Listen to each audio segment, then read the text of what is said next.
Familie Geiser wohnt im Dorf Lengacher. Der Vater ist der Briefträger. Sie haben 2 Kinder.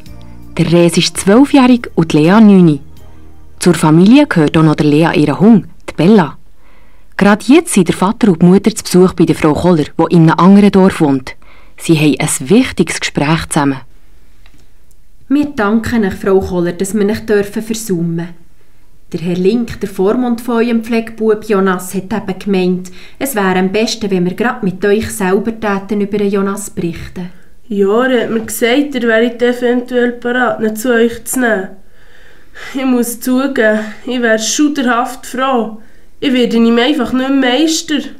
Folgt ihr nicht nicht? Überhaupt nicht mehr.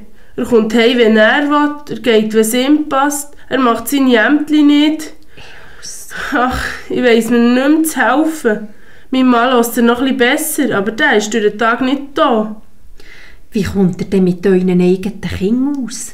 Das geht auch nicht gut. Er plagt sie und macht sie die ganze Zeit zu rennen. Sie haben ja regelrecht Angst vor ihm.